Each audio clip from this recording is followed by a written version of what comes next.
Concentrate చేయాల్సినటువంటి అనేకమైనటువంటి విషయాలు ఉన్నా కూడా వారిని కేవలం కేసీఆర్ గారిని విమర్శించేటటువంటి పని మాత్రమే పెట్టుకున్నారు. వారిని ఏమంటారంటే ఇప్పటికీ కూడా కేసీఆర్ గారు చేసినటువంటి అప్పులకు మిత్తి మేము నెలకు 6,500 కోట్లు కడుతున్నామని చెప్పుకొచ్చారు. నేను ఇది కాగ్ రిపోర్ట్ చూపిస్తున్నా మీ అందరికీ. ఇది నా సొంత కవిత్వం కాదు, బీఆర్ఎస్ పార్టీ కవిత్వం కాదు, కాగ్ రిపోర్ట్ చూపిస్తూ ఉన్నాం. ఈ కాగ్ రిపోర్ట్లో మొత్తం 2024-25కి మన ప్రభుత్వం 10 నెలల యావరేజ్ ఇచ్చిరు. వీళ్ళు దీనికి కంప్లీట్గా కేవలం మిత్తి కోసం, అప్పుల మీద మిత్తి కోసం కట్టింది 22,000 కోట్లు. యావరేజ్గా ప్రతి నెల లెక్క కూడా ఉన్నది. అన్ని 10 నెలలు నేను బాగా స్పష్టంగా చూసిన. మరి ముఖ్యమంత్రి గారు ఎందుకు చెప్పారు ఈ మాట అని. ఏ నెలలో కూడా 2,600కు మించి ఒక్క నెలలో కూడా డబ్బులు కట్టలేదు ప్రభుత్వం. మరి ముఖ్యమంత్రి గారు 6,500 కోట్లు కడుతున్నాం నెలకని ఎందుకు చెప్తా ఉన్నారు మిత్తి? ఎందుకు అబద్ధాలు ఆడుతున్నారు? మీరు అబద్ధాలు కంటిన్యూస్గా చెప్పి కేసీఆర్ రాష్ట్రానికి 7 లక్షల కోట్ల పైచీలకు అప్పు చేసిండని అబద్ధాలు చెప్పి అధికారంలోకి వచ్చిండ్రు. అధికారంలోకి వచ్చిన తర్వాత నిజాలు చెప్పాలి కదా. ఎందుకంటే మేమందరం కూడా బీఆర్ఎస్ పార్టీ నుండి అసెంబ్లీలో, కౌన్సిల్లో మీకు నిరూపించినాం అన్ని కాగితాలు చూపించి. 4.3 లక్షల కోట్ల అప్పు ఈ రాష్ట్రానికి తీసుకొచ్చిన మాట వాస్తవం. దాంట్లో ఖర్చు ఎట్లా పెట్టినాం, ఎన్ని ప్రాజెక్టులు కట్టినాం, అన్ని అంశాలు కూడా చెప్పడం జరిగింది. అయినా కూడా పదే ముఖ్యమంత్రి గారు చెప్పిన అబద్ధాలనే చెప్తూ వాటి నిజం చేస్తామేమో లేకపోతే నిజం అయిపోతాయేమో అనేటటువంటి ఒక భ్రమలలో ఉన్నట్టుగా అనిపిస్తూ ఉన్నది.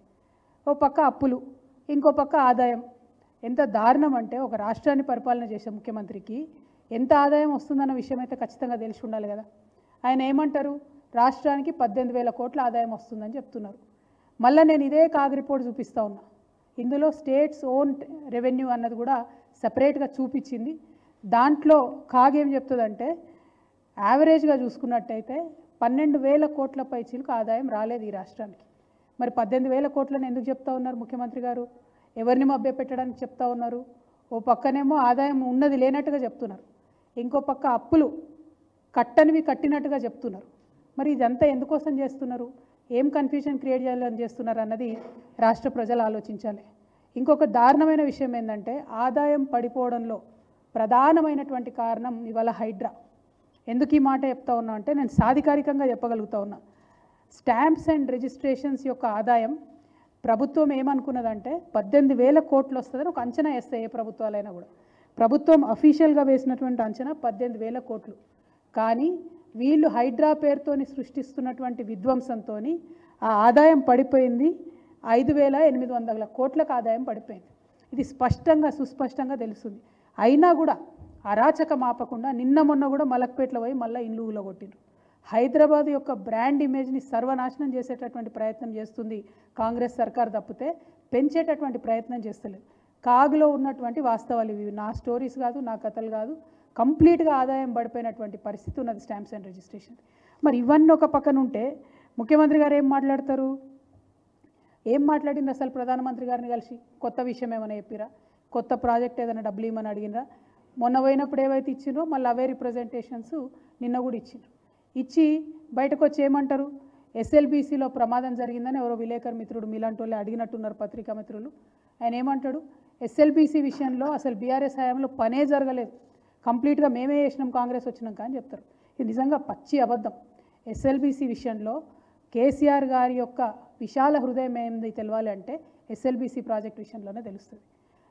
మనం కేసీఆర్ గారు అధికారంలోకి వచ్చినాక రాష్ట్రం కొత్తగా ఏర్పడ్డ తర్వాత అసెంబ్లీ సాక్షిగా అసెంబ్లీ కమిటీ హాల్లో అఖిలపక్షాన్ని పిలిచి ఏర్పాటు చేసి ఎస్ఎల్బీసీ పరిస్థితి ఇట్లా ఉన్నది, మరి అందులో ఒక మెషిన్ అక్కడ చిక్కుబడిపోయి ఉన్నది, అది బయటకు తీసే పరిస్థితి లేదు, కంప్లీట్గా అభయారణ్యం, ఎక్కడ కూడా ప్రాజెక్టుకి పర్మిషన్ వచ్చే పరిస్థితి లేదు, బయట ఇంకో మనిషి పోయి కాలువ తవ్వే పరిస్థితి లేదు, ఈ టనల్ ఫినిష్ చేయాల్సినటువంటి బాధ్యత మన మీద ఉన్నది, ఎస్ఎల్బీసీ నుండి శ్రీశైలం లెఫ్ట్ బ్యాంక్ కెనాల్ నుండి తెలంగాణకు నీళ్ళు రావాలంటే ఇక ఈ ప్రాజెక్టులో ముందుకు పోవడం తప్ప వెనక్కి వచ్చే మార్గం లేదని చెప్పి అఖిలపక్షానికి ఎక్స్ప్లెయిన్ చేసి పెద్దలు జానారెడ్డి గారు ఆనాడు ప్రతిపక్ష లీడర్గా ఉంటే వారిని ముందు పెట్టి ఆ ఒక్క కాంట్రాక్టర్కి 100 కోట్ల అడ్వాన్స్ ఓపెన్గా కుల్లాగా ఇచ్చినటువంటి వ్యక్తి కేసీఆర్ గారు. ఆ తర్వాత కరోనా వచ్చింది. కరోనా తర్వాత ఆ కాంట్రాక్టర్ మళ్ళీ ఇబ్బంది పడి మేము పనులు చేయలేం సార్, పనులు ఆగిపోతున్నాయంటే మళ్ళీ 100 కోట్ల కాంట్రాక్టర్కి మళ్ళీ అఖిలపక్షం సాక్షిగా ఇచ్చారు. ఎక్కడా కూడా దాచుకున్నది లేదు, ఇందులో ఏం చేసింది లేదు. కేసీఆర్ గారి హయాంలో 10 సంవత్సరాలలో 11.5 కిలోమీటర్లు టనల్ మనం తవ్వడం జరిగింది. మరి ఇంత పెద్ద ఎత్తున టనల్ తవ్వితే మొత్తం ఉమ్మడి మీరు టీడీపీ కాంగ్రెస్ ఇద్దరు కూడా కలిసి 30 ఏళ్లలో ఈ ప్రాజెక్ట్ మీద పెట్టిన ఖర్చు ఎంతయా అంటే 3,340 కోట్ల రూపాయలు. కానీ కేవలం కేసీఆర్ గారు 10 సంవత్సరాల్లో ఈ ఎస్ఎల్బీసీ ప్రాజెక్ట్ మీద పెట్టినటువంటి ఖర్చు 3,890, అంటే దాదాపుగా 3,900 కోట్లు ఖర్చు పెట్టారు. మరి ఇంత ఖర్చు పెట్టి 11.5 కిలోమీటర్లు టనల్ తవ్వి అఖిలపక్షం అందరినీ కూడా కాన్ఫిడెన్స్లోకి తీసుకొని ఏవైతే నీళ్లు రానటువంటి ప్రాంతం నల్గొండ మహబూబ్నగర్ జిల్లాలకు నీళ్లు రావాలని చెప్పి కేసీఆర్ గారు ప్రయత్నం చేసిండ్రో, ఇవాళ దాన్ని మొత్తం కూడా డిస్కౌంట్ చేసి అసలు పనే చేయలేదు మీ ప్రభుత్వంలో అని చెప్పి అబద్ధాలు ఆడుతున్నటువంటి సర్కార్, రేవంత్ రెడ్డి గారి సర్కారు. ఇక్కడ డిజాస్టర్ అయితే మీ సొంత ఊర్లో, మీ సొంత జిల్లాలో, మీ ఊరు పక్కనే కదా ఈ సైటు, ప్రాజెక్ట్ సైటు, ముఖ్యమంత్రి గారి సొంత ఊరు పక్కనే ఈ ప్రాజెక్ట్ సైటు. అక్కడ డిజాస్టర్ అయితే ఈయన ఢిల్లీకి పోయిండు. 8 మంది ప్రాణాలు చిక్కుబడి ఉంటే ఎన్నికల ప్రచారానికి పోయిండు. ఏం ముఖ్యమంత్రి గారండి? ఇదే హిమాచల్ ప్రదేశ్లో ఇటువంటిదే జరిగితే టనల్లో 40 మంది చిక్కుకుపోతే పుష్కర్ సింగ్ ధామీ గారు అని అప్పుడు చీఫ్ మినిస్టర్ ఉన్నారు, ఆయన అక్కడనే పోయి ఉండి మొత్తం అది అంతా అయ్యేంత వరకు, రెస్క్యూ అయ్యేంత వరకు, వాళ్ళు ప్రాణాలతో బయటపడేంత వరకు కూడా ఆయన అక్కడే ఉన్నాడు. మరి వాళ్ళ ముఖ్యమంత్రి గారు ఎందుకు పోతలేరు? ఏమన్నంటే మా మంత్రులు బాగా పనిచేస్తున్నారు, వాళ్ళు అక్కడనే ఉన్నారు, నేను పోయే అవసరం లేదని చెప్పి ఈయన మాత్రం ఎన్నికల ప్రచారానికి పోతాడు, ఢిల్లీకి పోతున్నాడు. మరి ఢిల్లీకి పోయి కలిసేది ఎవరినయ్యా అంటే ప్రైమ్ మినిస్టర్ మోడీని, రాహుల్ గాంధీని కాదు, ఇంకోటి కాదు. అంటే సరే ఆయనకు రాహుల్ గాంధీ గారు అపాయింట్మెంట్ ఇస్తలేరని బయట చర్చ జరుగుతుంది. అది వాస్తవాలు ఎంతనో అవాస్తవాలు ఎంతనో నాకు తెలియదు, మాకు అవసరం లేదు, వాళ్ళ పార్టీ ఇంటర్నల్ ముచ్చట. కాకపోతే ఈ రాష్ట్రానికి సంబంధించి జరగాల్సినటువంటి పనులు పార్లమెంట్లో ప్రధాన ప్రతిపక్ష నాయకుడు రాహుల్ గాంధీ గారు అడగారు, ఈయన ముఖ్యమంత్రి అడగారు. ముఖ్యమంత్రి పోయి ప్రధానమంత్రిని కలిస్తే మరి ఏం అడిగినరయ్యా అంటే ఏం లేదు, సేమ్ పాత రిప్రజెంటేషన్ కొత్తగా ఇచ్చారు. నాకు అర్థమైంది ఏంది అని అంటే కాంగ్రెస్ హయాంలో బీఆర్ఎస్ పార్టీని ఎదుర్కొనే పరిస్థితి లేదు. ఏవైతే వీళ్ళు బీఆర్ఎస్ పార్టీని విమర్శలు చేసుకుంటూ వచ్చారో, చిన్న తప్పిదాలు ఎక్కడన్నా బీఆర్ఎస్ పార్టీలో చిన్న సంఘటనలు అనుకొని జరిగితే మైకులు పగిలేటట్టుగా స్పీచ్లు ఇచ్చారు. కానీ ఐరన్ లెగ్ కాంగ్రెస్ పార్టీ అధికారంలోకి వచ్చిన తర్వాత ఏం జరిగింది? 4 ప్రాజెక్టులు కొట్టుకుపోయినాయి ఇప్పటి వరకు. సుంకిశాల పంప్ హౌస్ మొత్తం మునిగిపోయింది, దాని మీద ఇంతవరకు అతిగతి లేదు. ఒక కమిటీ వేసినామన్నారు, దాని మీద మాట్లాడరు. ఖమ్మం జిల్లాలో పెద్దవాగు మీద ప్రాజెక్టు, టోటల్ ప్రాజెక్టే కొట్టుకుపోయింది, దాని మీద మాట్లాడరు. ఇట్లా అనేక, 1 కాదు 2 కాదు 4 ప్రాజెక్టులు కాంగ్రెస్ వచ్చినాక కొట్టుకుపోయింది. ఏం మాట్లాడినా ఏం చెప్పినా ఏమంటారంటే మెగా కృష్ణారెడ్డి గారు కడుతున్న ప్రాజెక్టు కాబట్టి దాన్ని ఎవరు ముట్టుకోవడానికి వీల్లేదు. కామెడీ ఏంటంటే సుంకిశాల ప్రాజెక్ట్ కొట్టుకుపోయిన తర్వాత ఒక ఆర్టీఐ ఎవరో పిల్లాడు వేస్తే ఆయనకు వచ్చిన జవాబు ఏంటిది తెలుసా? ఇది దేశ భద్రతకు సంబంధించిన విషయం కాబట్టి మేము దీనికి మీకు జవాబు ఇవ్వమని చెప్తున్నారు.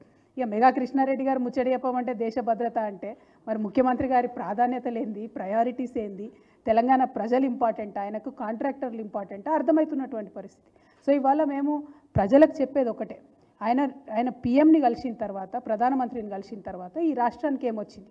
అదే ప్రశ్న మేము వేస్తే ఏమంటారంటే ప్రధానమంత్రి మీటింగ్ నుంచి బయటకు వచ్చిన వెంటనే సీఎం గారు చెప్పే మాట ఏంటిది? బీఆర్ఎస్ పని ఖతం అయిపోతుంది, బీఆర్ఎస్ పార్టీ ఫినిష్ అయిపోతుంది, మేము కేసులు పెట్టబోతా ఉన్నాం, ఏందేందో జరిగిపోతున్నాయి, ఎక్కడెక్కడో ఎవరో చనిపోతున్నారు అని వింతగా మాట్లాడడం మొదలుపెట్టారు. అంటే ఇక్కడ అర్థమవుతున్నది ఏంది? చాలా స్పష్టంగా దోస్తి బిట్వీన్ బీజేపీ అండ్ కాంగ్రెస్ ఇవాళ బట్టబయలైంది, ప్రజల ముందు ఎక్స్పోజ్ అయింది.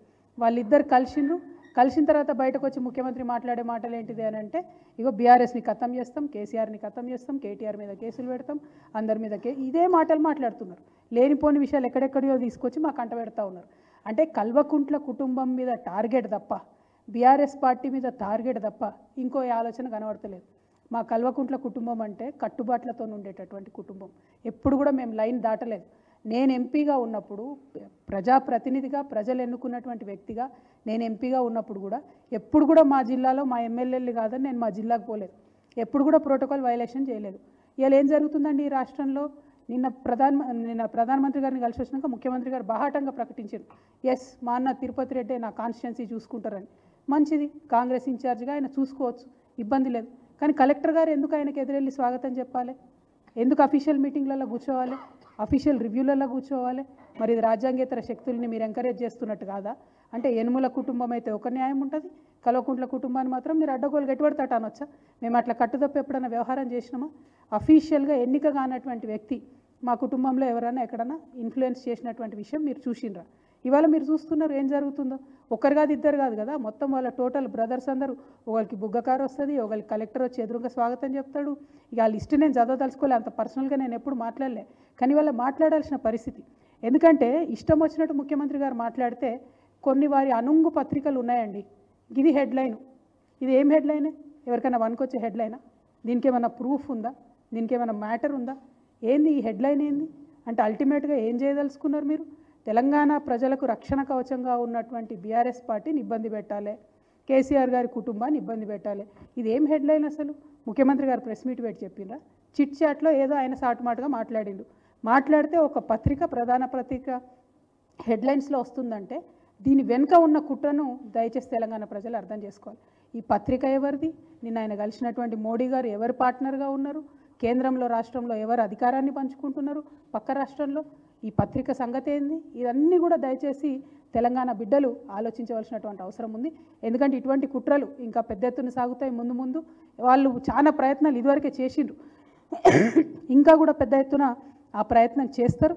కాబట్టి దయచేసి తెలంగాణ ప్రజలు ఆలోచించుకోవాలి. ఏదైతే ముఖ్యమంత్రి గారు కేసీఆర్ గారిని అహంకారం అని ఇంకోటి అన్నారో, మొన్న గుమ్మడి నరసయ్య గారి లాంటి మహోన్నతమైనటువంటి వ్యక్తిత్వం కలిగినటువంటి వ్యక్తికి మీరు అపాయింట్మెంట్ ఇవ్వకుండా గేట్ బయట నిలబెట్టినప్పుడే మీ అహంకారం ఏందో ప్రజలందరికీ తెలిసిపోయింది. మీ కుటుంబ పాలన ఏందో రోజు రోజు మీ యొక్క కుటుంబ సభ్యుల వ్యవహార శైలి బట్టి తెలిసిపోతూ ఉన్నది. సో అహంకారానికి, కుటుంబ పాలనకు కేర్ ఆఫ్ అడ్రస్ ఇవ్వాలి ఎవరు అంటే యనుమల రేవంత్ రెడ్డి గారు అని ప్రజలందరూ కూడా అనుకునేటటువంటి పరిస్థితి వచ్చిందని మీ అందరికీ తెలియజేస్తూ, మళ్ళొక్కసారి తెలంగాణ వాదులు, తెలంగాణ ప్రజలు జాగ్రత్తగా ఉండాలి. బీజేపీ, కాంగ్రెస్ కలిసి బీఆర్ఎస్ మీద కుట్ర చేసి తెలంగాణ హక్కులను కాపాడేటటువంటి ఏకైక పార్టీ మీద దాడి చేసే ప్రయత్నం చేస్తున్నారనే విషయాన్ని మీకు తెలియజేస్తూ ఉన్నాను. Thank you. జై తెలంగాణ.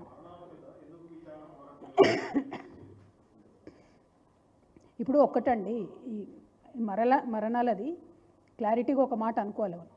6 నెలల కింద ఒక లాయర్ గారు చనిపోయినారండి. ఆయన కోర్టులో వాదిస్తూ అందరు ముంగటనే చనిపోయాడు. హార్ట్ అటాక్ వచ్చింది అని చెప్పిండ్రు. అది 6 months అయిపోయింది. ఆ తర్వాత ఇంకొక హత్య జరిగింది భూపాలపల్లిలో. అక్కడ భూపాలపల్లి ఎస్పీ గారే ప్రెస్ మీట్ పెట్టి ఇది భూతగాదాలతోని జరిగింది, పర్సనల్ వ్యవహారం ఇదని చెప్పిండ్రు.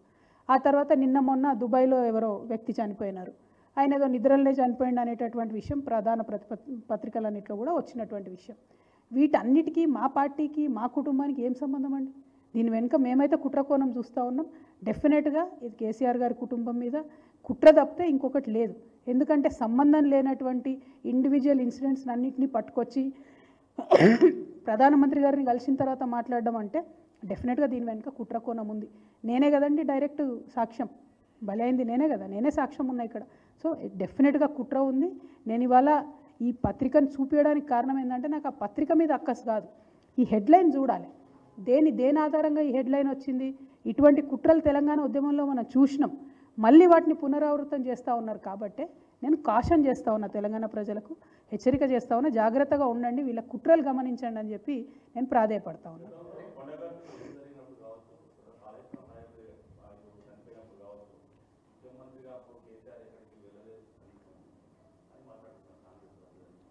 ఇప్పుడు నేనేమంటున్నా అంటేనే యాపిల్స్ని ఆరెంజెస్ని కంపేర్ చేయొద్దు.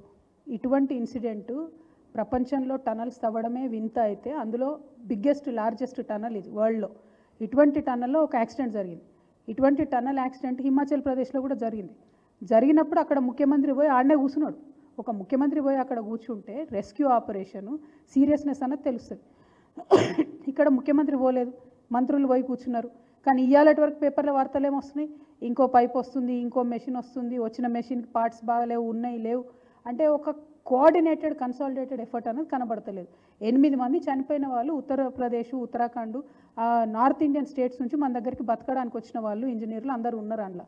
మరి ఈ మన ఇమేజ్, తెలంగాణ ఇమేజ్ ఆ రాష్ట్రాలలో ఎట్లుంటుంది రేపు పొద్దున? దాని బాధ్యత ఎవరు? ముఖ్యమంత్రి గారే కదా కస్టోడియను, వారు వెళ్ళాలి కదా. నేను అనేది ఏంటంటే ఆ బాధ్యత ఫీల్ అయితే ఉంటుంది, లేదులే నాకేం బాధ్యత అనుకుంటే గిట్లే ఉంటుంది. 8 మంది చచ్చిపోతే నాకేంది, నేను ఎన్నికల ప్రచారానికి పోతా. 8 మంది ఇరుక్కుంటే నాకేంది, నేను ఎన్నికలకు పోతా. డిజాస్టర్ అయితే నాకేంది, నేనైతే ఢిల్లీకి పోతా అని పోయేటోళ్ళని ఏమంటామండి? బాధ్యత తీసుకోవాలని కోరుతున్నాం అంతే.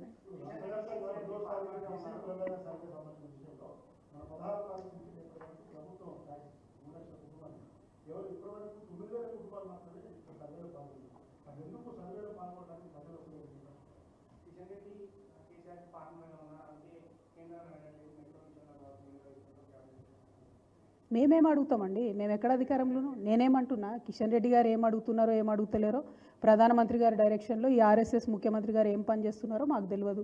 వారి బ్యాక్గ్రౌండే ఆర్ఎస్ఎస్, వాళ్ళిద్దరు ప్రతి విషయంలో కలిసి పనిచేస్తారు. మొన్న ఎంపీ ఎలక్షన్లో చూసినాం, అంతకుముందు ఎమ్మెల్యే ఎలక్షన్లో చూసినాం. మొదటి నుంచి ఇప్పటి వరకు ఈ రాష్ట్రంలో బీజేపీ వాళ్ళే ఈ కాంగ్రెస్ ప్రభుత్వాన్ని దగ్గరుండి కాపాడుతున్నారు. మేము ఏదైనా తీవ్రమైనటువంటి విమర్శ తేవడమో, ప్రజల ముందుకు ఒక వాస్తవాన్ని బయటపెట్టడం చేయగానే ఎవరు వచ్చి మమ్మల్ని క్రిటిసైజ్ చేస్తారు? ఫస్ట్ రఘునందన్ రావు గారు, బండి సంజయ్ గారు వచ్చి మమ్మల్ని తిడుతుంటారు. అంటే వాళ్ళని ఏదో తిట్టినట్టుగా ముఖ్యమంత్రి గారిని డిఫెండ్ చేసుకుంటా. Partnership is between BJP and Congress brother. అది ఎస్టాబ్లిష్డ్ ఫ్యాక్ట్ ఈ రాష్ట్రంలో. దేశం మొత్తం లేని జరిగినా కూడా ఇక్కడ మాత్రం వాళ్ళిద్దరు కలిసే ఉంటారు. ఇక్కడ మాత్రం అన్ని వాళ్ళు అనుకునే పనులు చేస్తారు, అనుకునే విమర్శలు చేస్తారు. ఎప్పుడు ఎవరి పాత్రను ప్రవేశపెట్టాలనో వారికి తెలుసు, అట్లా ప్రవేశపెట్టుకుంటూ చేస్తున్నారు. సో కాంబినేషన్ పార్ట్నర్షిప్ ఏదన్నా ఉంది ఈ రాష్ట్రంలో అంటే that is between BJP and Congress. Thank you.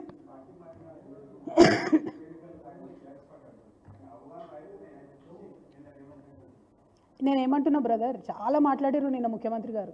ఎప్పుడు మాట్లాడినరు? ప్రధానమంత్రి గారిని కలిసిన తర్వాత కాన్ఫిడెంట్గా 3 గంటలు ముచ్చట్లు పెట్టిరు. ఒకటి కాదు, రెండు కాదు, అందులో అనేకమైన అంశాలు మాట్లాడారు.